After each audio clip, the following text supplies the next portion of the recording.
മഹത്വത്തിൻ്റെ വാതിൽ എന്ന് ഞാൻ 2 ദിവസം മുമ്പ് പറഞ്ഞായിരുന്നു അല്ലേ? എല്ലാ അവസരങ്ങളും മഹത്വത്തിൻ്റെ വാതിലാണ്. നമ്മൾ ഈ ദിവസം കണ്ടുകൊണ്ടിരിക്കുന്ന കാനായിലെ കല്യാണം തന്നെ എടുത്താൽ അത് അവസാനിക്കണത് എങ്ങനെയാണ്? അങ്ങനെ കർത്താവിൻ്റെ മഹത്വം പ്രകടിപ്പിക്കുന്ന ആദ്യത്തെ അടയാളം കാനായിൽ സംഭവിച്ചു. അതെല്ലാവരും കണ്ട് വിശ്വസിച്ചു. അപ്പം അവിടെ എന്താ സംഭവിച്ചത്? ദൈവത്തിന് മഹത്വം കിട്ടുകയാണ് ചെയ്തത്. ചിലപ്പോൾ 1000 വാതിലുണ്ടാകാം, മഹത്വത്തിൻ്റെ വാതിൽ ചിലപ്പോൾ ഒന്നേ ഉണ്ടാകത്തുള്ളൂ. ആ വാതിലിൽ മുട്ടുന്നതാണ് ആധ്യാത്മിക വിവേചനം എന്ന് പറയണത്.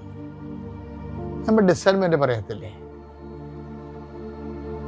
നമുക്കിപ്പോൾ ഓരോ സ്ഥലത്ത് പോകുന്ന ഓരോരോ വഴികളുണ്ട്. അപ്പം അതിൻ്റെ അകത്ത് മഹത്വത്തിൻ്റെ വഴികളുണ്ട്, അനുഗ്രഹത്തിൻ്റെ വഴികളുണ്ട്, അഭിവൃദ്ധിയുടെ വഴികളുണ്ട്. അപ്പം ഇങ്ങനെ ഒരു സ്ഥലത്ത് നമുക്ക് എന്ത് വഴികൾ ഇപ്പോൾ ഞാനാണെങ്കിൽ എനിക്ക് എറണാകുളത്ത് പോകണമെങ്കിൽ എനിക്ക് ഏറ്റവും ഡയറക്റ്റ് റൂട്ടുള്ളത് കലവൂർ എറണാകുളമാണ്. വലിയ പ്രശ്നമില്ലാതെ പോകാൻ പറ്റും. ചില സമയത്ത് എനിക്ക് കടലോരത്ത് എന്തെങ്കിലും തീരദേശത്ത് എന്തെങ്കിലും മിഷൻ ഉണ്ടെങ്കിൽ ഞാൻ തീരദേശത്തെ റൂട്ട് എടുത്തിട്ട് പിന്നെ എറണാകുളത്തേക്ക് പോകാൻ വേണ്ടി തീരദേശ റൂട്ട് തന്നെ എടുക്കും.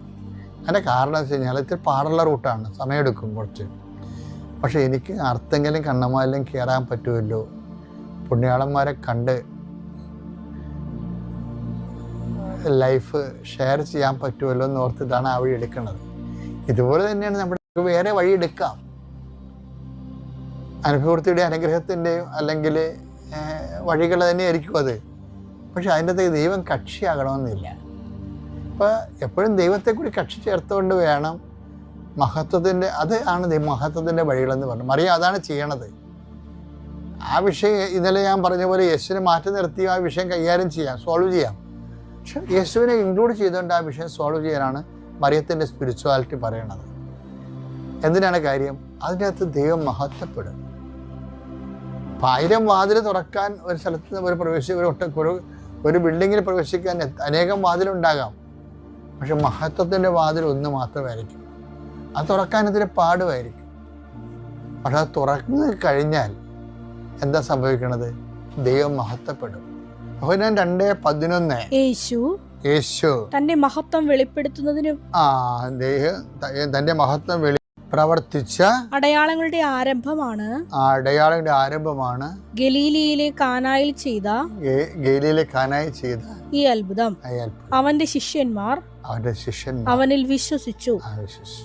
എന്താ പ്രശ്നം വെച്ച് കഴിഞ്ഞാൽ യേശു തന്റെ മഹത്വം വെളിപ്പെടുത്താൻ, ദൈവത്തിന് മഹത്വം വെളിപ്പെടുത്താൻ വേണ്ടിയാണ്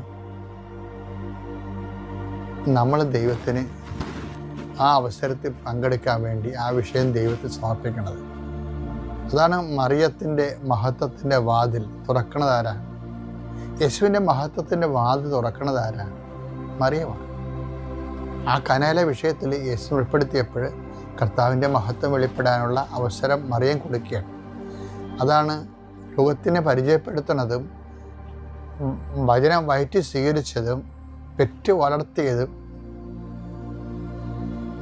പരിപക്വമായപ്പോൾ ലോകത്തിനെ സ്വീകരിച്ചതും പെറ്റു വളർത്തിയതും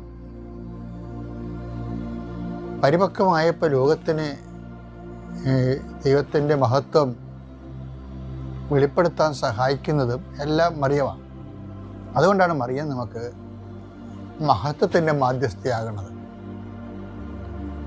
ഈ സബ്ജക്റ്റിൻ്റെ പേര് മറിയം മഹത്വത്തിൻ്റെ മധ്യസ്ഥയാണ്.